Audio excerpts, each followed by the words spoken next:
All right, everybody. It's your boy Bo, and I'm back with some more truth and fact sports talk. All right. Shout out to the movement. Everybody's moving with us. Shout out to my other boys over there at 3kingsboxing.com. Okay. Ladies and gentlemen, I'm joined by a very special guest who is here tonight, Mr. Carlos de la Torre from the There you go. Los Angeles Sheriff Department, who has a program. It's called Century Sherriff Boxing Gym, and it's named after the area that patrols the Compton and the Watts area location. So, without further ado, Mr. De La Torre, go ahead and tell everybody about yourself, the program that you have, and the main focus of it. All right. Well, thank you for that introduction. Hey, guys. So where I'm at, it's a boxing gym, an old firehouse turned into a boxing gym, and we cater to the community, which is Florence, Firestone area, South Central, Los Angeles. We got kids from Watts. We got kids from Compton. And this gym has been around for about, I would say, 15, 20 years. It started off a couple of deputies that knew how to box. They wanted to give out to help the community out, and it just flourished from there. I started with Bruce Richard, which was a Navy SEAL who had a couple of, I think it was 3 tours out in Iraq. Unfortunately, he came back here and he was killed here, actually. And Jerry Ortiz, another amazing gentleman who was a deputy with Los Angeles County Sheriff's Department, he was killed in 2005 in Hawaiian Gardens here, pretty rough neighborhood. But those 2 gentlemen really kind of spearheaded this program. Big shoes to fill. And it's basically run Monday through Friday between, school hours. It's 3 o'clock to 6:30. And then the summer right now, we open up the doors at 10 a.m. till 4 p.m. So it's an all-day thing. We have kids from 7 to 17 years old, help them with tutoring, help them with job placement. We help them mentoring. We help them become amazing boxers, and most importantly, outstanding human beings. That's what our mission here is. That's what we're trying to do. Okay, let me ask you a question. How hard is it? Like you said, you lost the 2 people that got it started, and they were killed. But how hard is it when the 2 people that started, and you have to keep these kids motivated because they remember these gentlemen that started, they look up to them, and when that's gone, because a lot of these kids that come kind of have a fractured home life, so the gym is like their second home life. So how hard is it to keep that motivation going with these children when they also have to look at this type of loss that they also suffered in the gym as well? It's difficult in different areas. I'll tell you where the areas are difficult. It's the fundraising, it's the money aspect, it's the sponsoring these kids. That's where it gets hard. Trying to get people to actually, I can't even believe it, that I have to try to convince somebody that this is a good cause. Like, I don't understand it. Because if you would see what we're doing here, and we're out there on Instagram, we're out there in social media. I mean, it's hard not to look at this and say, wow, what an amazing program. That's the hard part. When you realize, man, people, they're not connecting with these kids that are second-class citizens in this neighborhood, right? Second-class citizens at home, like you said, they come from broken homes. Second-hand citizens in school, because let's face it, I mean, some of our school system here is not the best. So now we got to deal with trying to build them up with all of that. That's the difficulty part of it. The easy part is the fact that these kids are hungry in these kind of neighborhoods. I grew up in a neighborhood like this. They're hungry. The fire is in them to survive, to fight, to want a better them. All they need is all you need to do really is point them in the right direction, And if they see somebody that, man, I want to kind of be, some of these kids don't even know I'm a deputy, or like a cop, quote unquote cop, because I'm not in a uniform all day. I'm in shorts and a sweater, or a t-shirt. And when I'm training them and I'm hanging out with them and I'm speaking to them and I can relate to them, and I'm helping them, and with my partner as well here, Deputy Marin. And then when I got to get in uniform a week later or two for a meeting or whatnot, and then they turn around, they're like, "Oh, that guy can't be he can't be a cop. Yeah. He's cool, you Right. know. Right. He can't be a cop because he's nice. He's cool. I'm calling myself cool, but I'm sure they think I'm a dork or something. But you know what I mean? Like, wow, Mm-hmm. I can see that expression in their face. Like, wait, and they come up to me, "You're a cop?" Yeah, I am. Let me ask And you this: is there a stereotype that you feel that when you put that uniform on, that you have to defeat with this program sometimes, even when you're not in uniform? Absolutely, absolutely. The stereotype, that it's us against them. Uh, the uphill battle to gain somebody's trust. When Mm-hmm. that uniform is on, there's always that mistrust. That you're somewhere somehow you're gonna get them for something, or they just can't trust you. That's always been there. It's always there. I can feel it. I can sense it. That's why I try to, explain to them that you're not disliking me as a person. You don't like the uniform, the authority Mm. that brings all the past. You associate this uniform with negativity, more than positivity. That's the problem with the media, you know. Um, at least out here, I can speak for that when something negative and a police officer, a fellow police officer, deputy, they're involved in, I mean, every channel in this county in Southern California is on it. But But you something don't like this see the program you got right here, they don't feature this on television. no. Mm. We've been on maybe once or twice in the past 4 years. And there's certain boxers like Abner Mares, Mikey Garcia that support it, and they're here, and via their social media, they spread the love, and they show everybody what we do. But for the most part, I mean, no, just because why? Because this doesn't sell. This doesn't sell. A cop doing something nice or a deputy doing something nice for the community, nah, it's not gonna sell. That's the problem.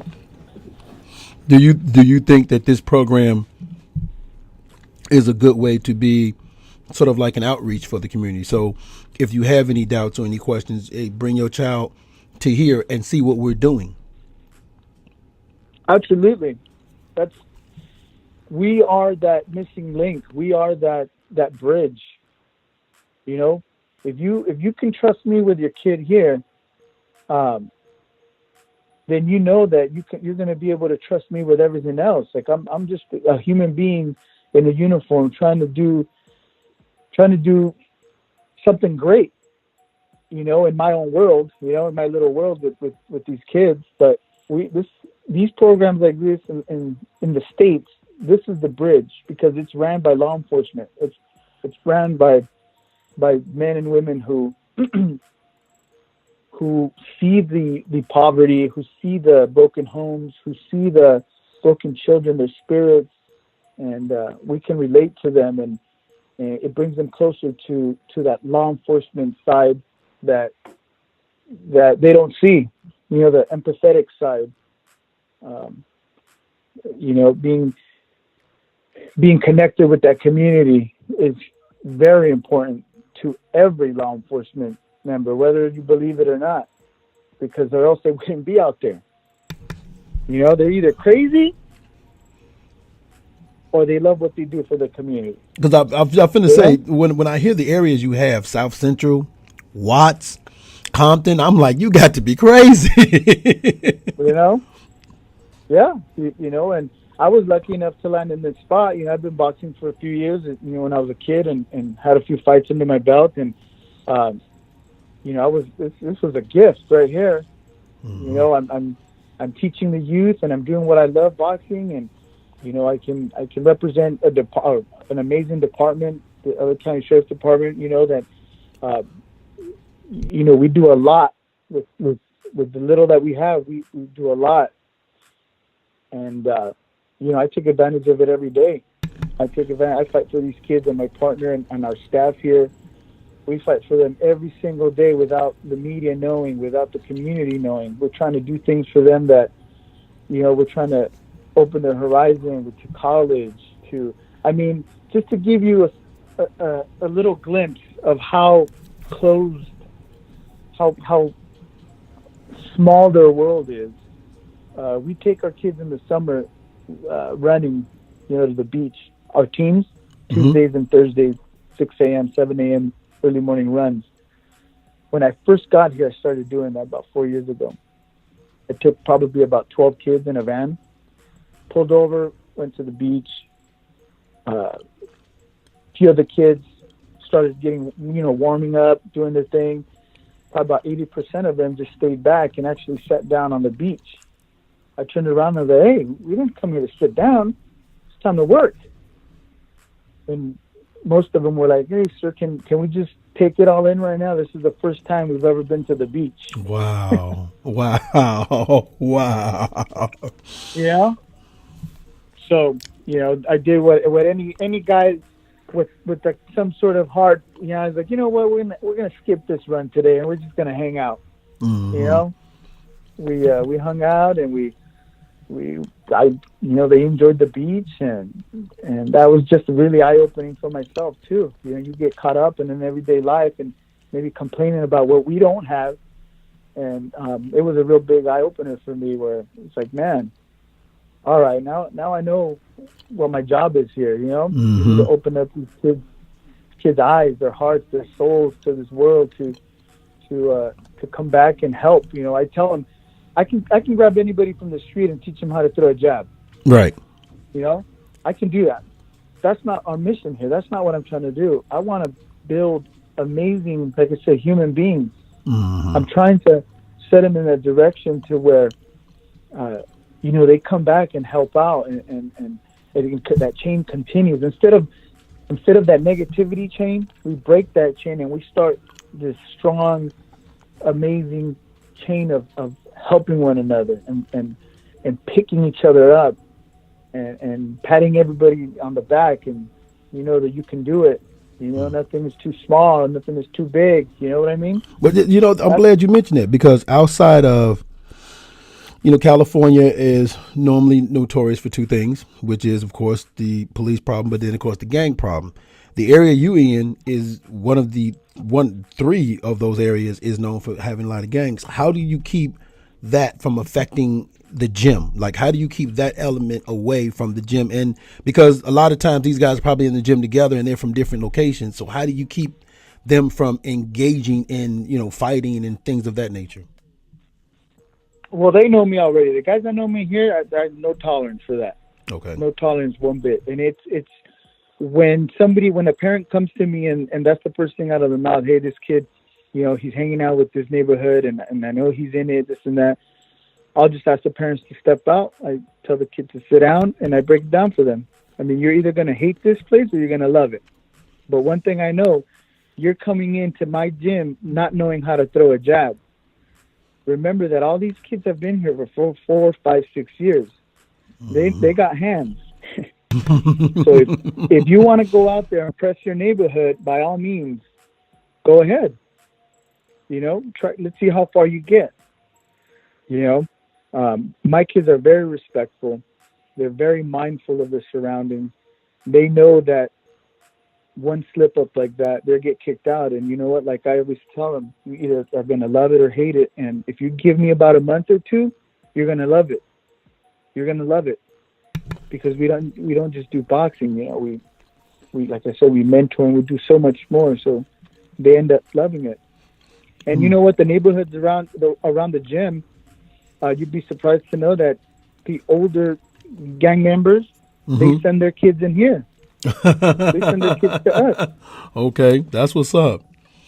That's definitely what's up. Now let me ask you this: have you ever gone to tournaments where people hear the area you're from and they're concerned, or because it's boxing and like you said, everybody pretty much got hands, but because it's boxing and it's competitive, people are you see a situation where coaches have the similar issue you have, so you guys have a camaraderie ship when you see each other? No, It's definitely the camaraderie there is definitely, one of the issues that I first had when I went out with my kids, and it was a desert showdown up in Palm Springs. You got to remember that, we're the only, I want to say maybe a handful, but we're very active. So when you go to a big tournament like this, we're the only ones that at that tournament that has a law enforcement bullseye on your back. It says Century Sherriff Boxing Gym, LA County. You know, so my concern was like, I wonder how my kids are going to get treated, or how, because like you said, the negativity on law enforcement.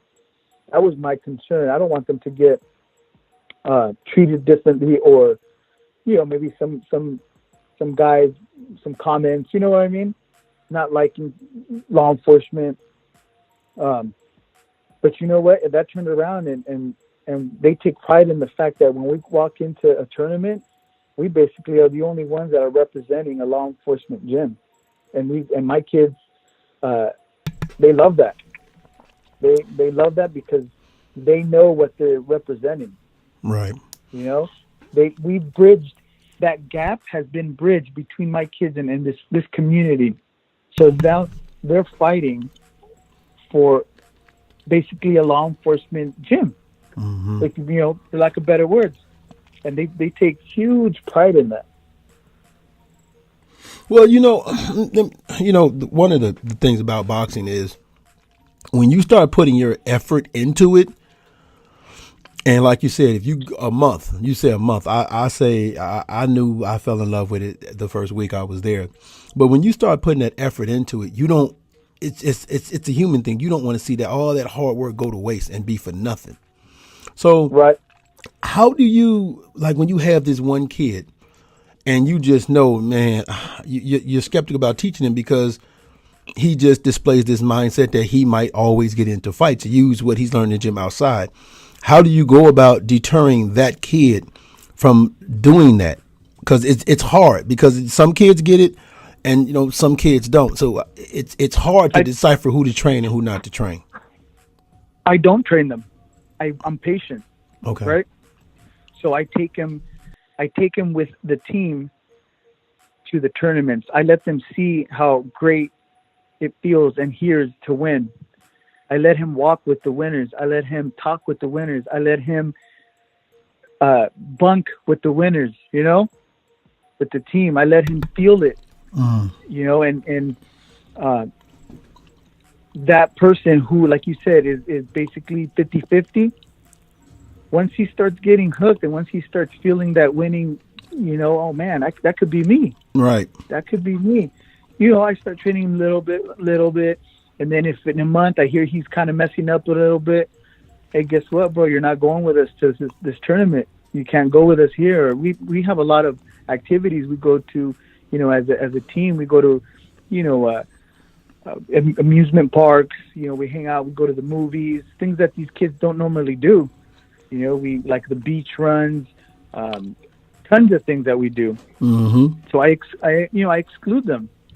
You give them a little talk here and there. If you continue that, this is what you're going to experience in life. You're always going to be on the losing team. Right. If you're gang banging, if you're doing your thing, you're always going to be on the losing side, regardless of the situation. If it's negative. Yeah, pretty much you have to let them know that you have other options. You don't have to do this. Oh, yeah. You got, like, that was the thing for me with sports in general. I believe sports shows you that you have options. And sometimes the options may come from sports. You might not be a basketball player, but you can wind up going to college and, go on and be a lawyer. So it provides that avenue of option for you. Yeah, absolutely. Like it all, for me, it all boils down to this. I'll tell you why, because I lived in their shoes. Their world is so tiny. They don't know nothing else. They don't know anything else. Mm-hmm. Once you start opening their eyes and they start seeing how amazing, life could be and the opportunities that are out there, school, and some of these kids don't even know how to apply for college. They don't know where their college is at, They don't know what to do after high school. So guess what? They get stuck at your nearby burger joint or warehouse, and that's Mm-hmm. it. Yeah. 10 years go by, and you're like, dang, I wish somebody would have told me that I could have done that. Yeah. And that's what it boils down to. That one person to just show you, hey, look, that way. And now the big question is, what are you going to do now that you know? Right. That's Now the that next step. But what are you see, going to do with that knowledge? What are you going to do with all this backing? You got this gym, these people, these that are backing you and rooting for you. What are you going to do with that? and I think that's important. I'm glad you hit on that, because I think that's important, because a lot of times these kids don't hear nobody. Like the boy who's like the one who said we've never been to the beach. Well, a lot of times they don't hear people cheering for them.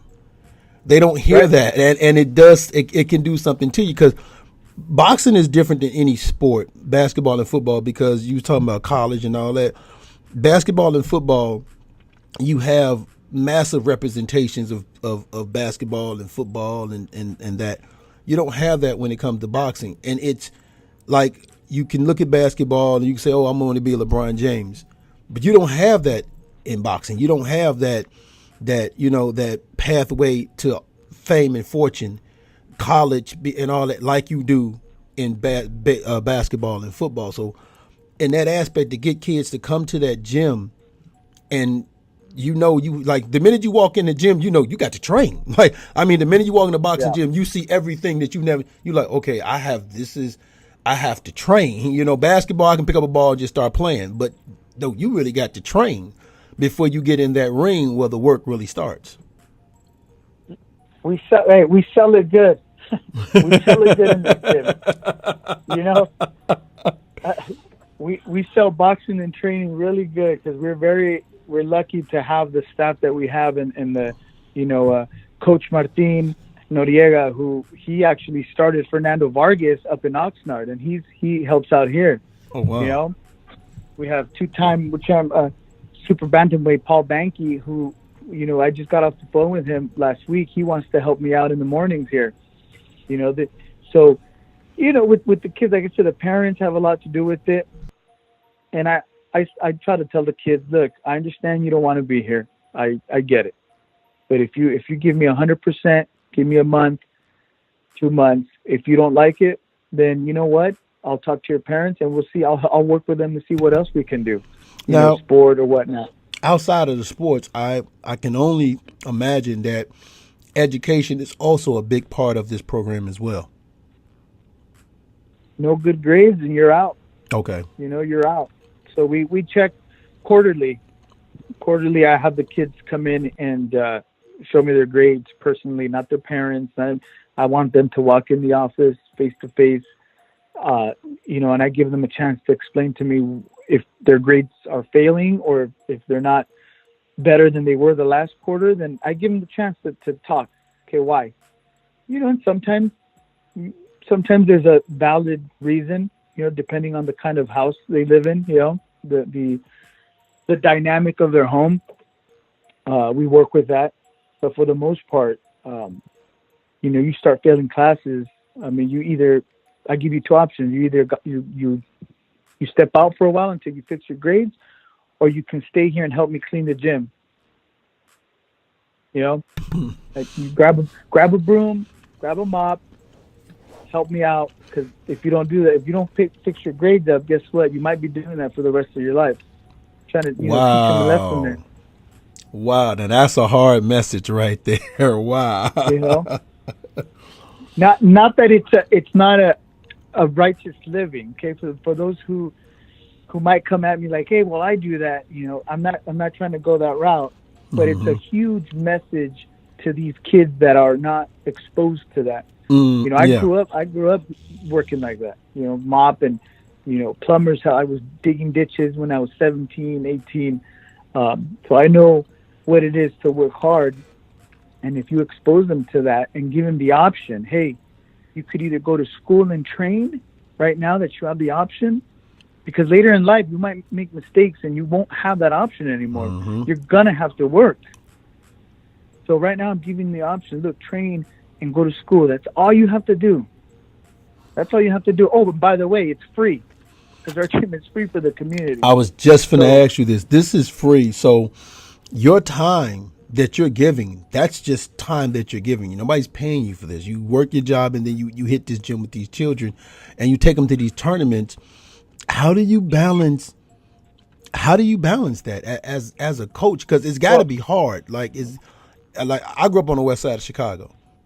So it's got to be uh-huh. hard. It definitely has to be hard because number one, like you said, you're counting on the community to support this.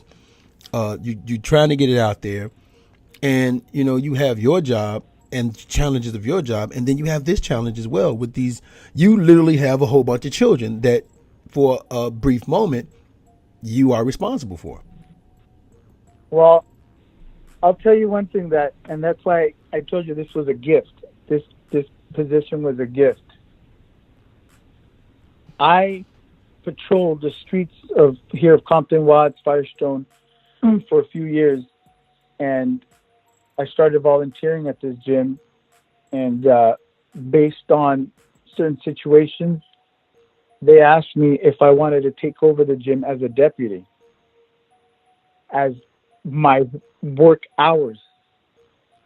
Like, I'm here working, and this is what I do as a deputy now. Wow. So I'm one of the lucky ones that gets to. This is what, and the tournaments and all that. Yeah, because it's on the weekend, and I mean, nobody pays for that. It's out of my time, but I volunteer that. I'm not asking for anything for that.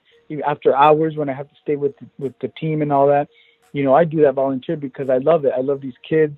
I'm attached to the gym, to the kids. So I'm one of the lucky ones that actually comes in here and clocks in and does this on the clock. And you can't call. What do they say? If you love what you do, you can't call it work. Yeah. Yep. So I'm absolutely blessed to have this position. So for me, there's no way that I can't give my 110% here. There's no excuse. Mm-hmm. There's no excuse.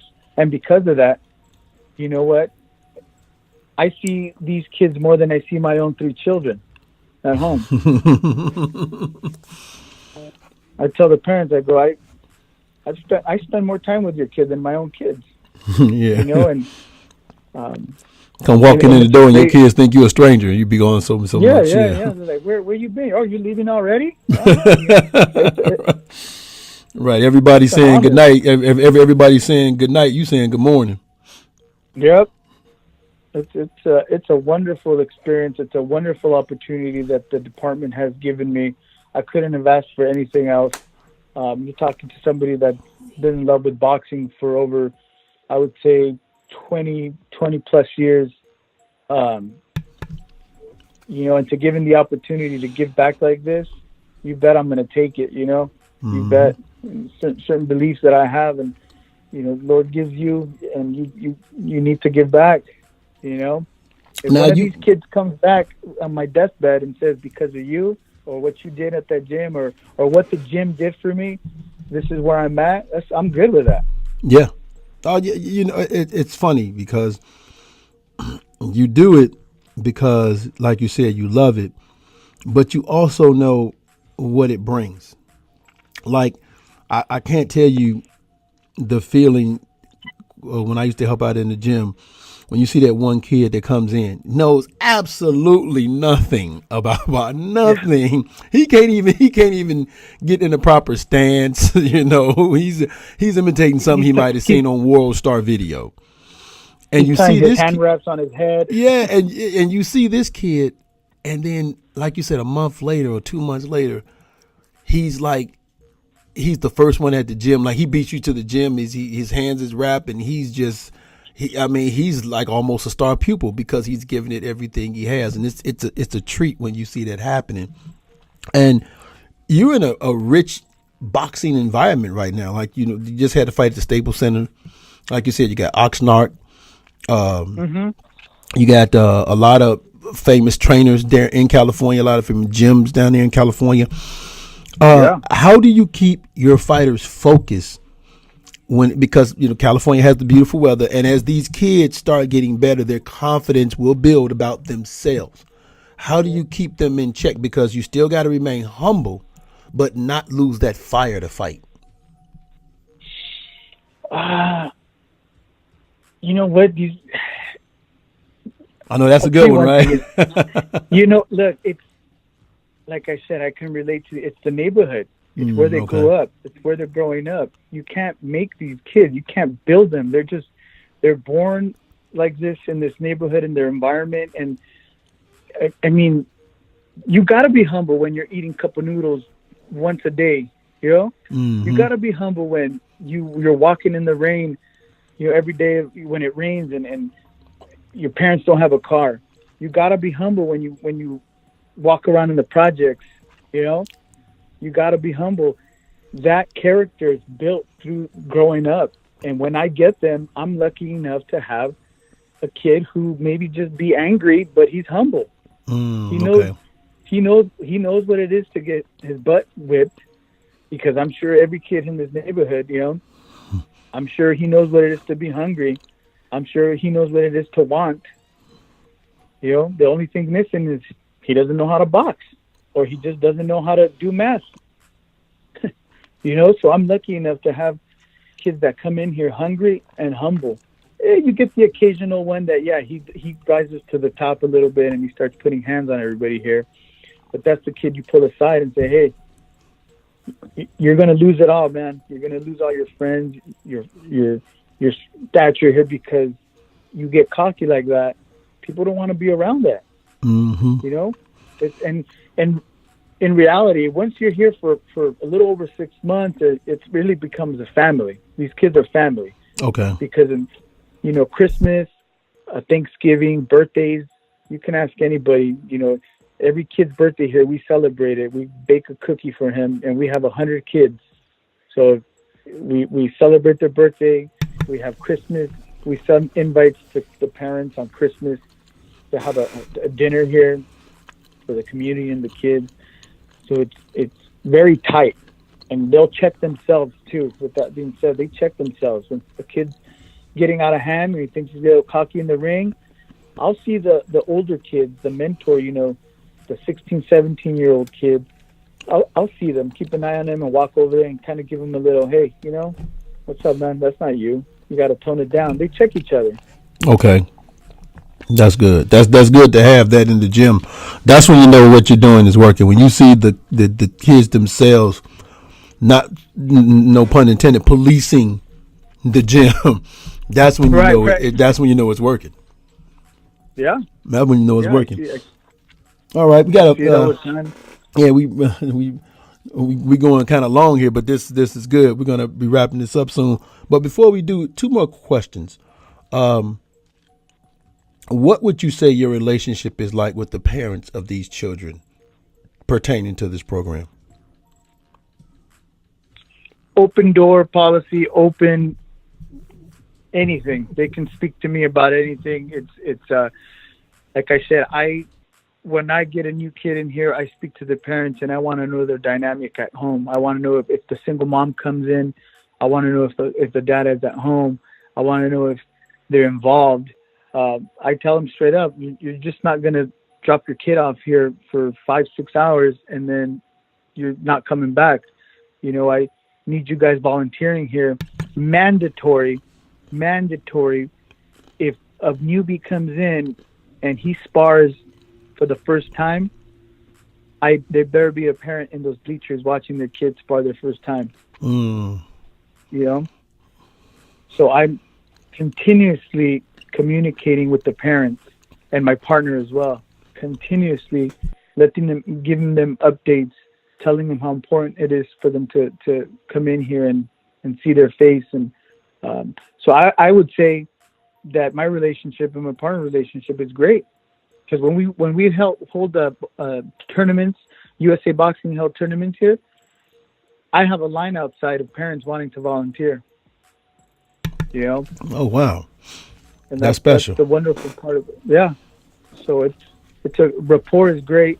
They know I'm a police. They know I'm a deputy. I get a lot of the questions, and I'm here for them. I really am here for the community. I was put here as a deputy who's stationed here, and anything they need, I'm here.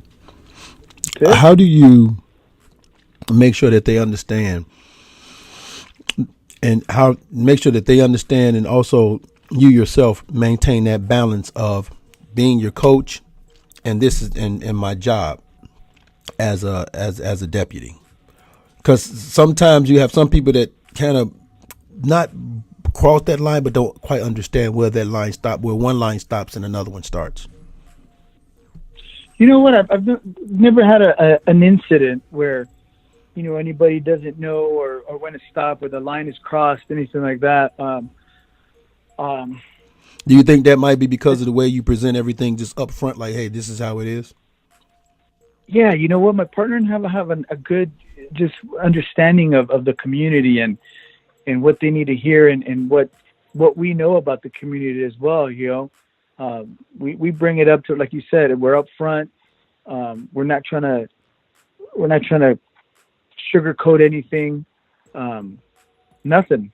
We're completely honest with the program and what we do, and we have them continuously be involved in the gym and what we do. And you know what? I'll tell you one thing. With everything that we do is we, like I said, that gap, we bridge it. That rapport is built. It might take a little bit, might take a week or two, but I make myself available and my partner with them, and they get it. Most of these people, they got to hustle all their life, right? Mm-hmm. Right?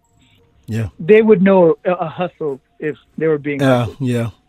You're absolutely right. When you're from the street, know, and it's so funny because they would see the fake. Yeah. I've had this conversation with my own kids. They watch the rap music and the Tupac videos, and they be like, I'm hood. No. You live in one of the best suburbs in Illinois. I'm hood. You are privileged. Yeah. Okay. You have, you have both your parents, you have, just, your own bedroom, things that nobody has that's hood. Okay. So no, yeah. You're not, your life is good. Trust me, So Mr. De La Torre, I want to thank you. We have got to do this again, but before we leave, I want you to give a shout out to some of the children as part of the program and tell everybody where your gym is located, the times, and tell them about the tournament that you got coming up here in the future. It'll be August 15th. So the biggest shout out that I can give out is to all my staff and the coaches here, because they volunteer. They're all Coach Martin, another Coach Tony, Gerardo, my partner, Deputy Marin, my Sergeant De La Rosa, obviously the Sheriff's Department for the opportunity to do this, on a daily basis. And I also want to shout out to those people who are willing to help out a cause like this. We need all the help that we can get. And it's not, like I said in the interview, we're not trying to just do the boxing thing. We're giving back to the community with amazing human beings that, who knows, one day they might change the country. They might change the city, something huge. So reach out to us. You can call me at 323-586-6691. Leave me a message. I'll get back to you. And you can follow us on the Instagram, Century Sherriff Boxing. We'll be posting up our next tournament August 15th. And we hope we hear from a lot of you guys out there. Thank you for the time and, allowing to basically tell our story. That's awesome. Thank you. Oh man, it was a pleasure for me, because I too, growing up in, like you said, in the hood, when I was growing up, you had something there for us to go to, a youth center, YMCA. And one of the things that, is in today's generation, these children don't have that. They don't have that. They don't have that one place they can go to that all of them can go to, that's neutral ground that we all can hang out at. They don't have that anymore. So it's a pleasure for me. Like I said, we We are going to do this again. I got to get you back on here because I know there's a lot more to say. I want to thank you for this time. Once again, ladies and gentlemen, that's Carlos de la Torre at Century Sherriff Boxing Gym. Check them out. And like he said, follow him on Instagram. You will see him again. This is your boy Bo, Truth and Facts Sports Talk. There also follow the articles over on 3kingboxing.com. Lots of big articles. Check out all the people that's a part of the movement: Three Kings Boxing, Prodigy of Boxing, Colossal Boxing Talk, Eastwick Boxing. They also have a sports talk show. Also, Eastwick. I don't want to ruin the names. I'm really bad at that. And special shout out to Yolanda Cortez for making this happen. Right. A special shout out to her, Yolanda Cortez. If you're listening, shout out to you for making this happen. All right, this is Bo, and we are out.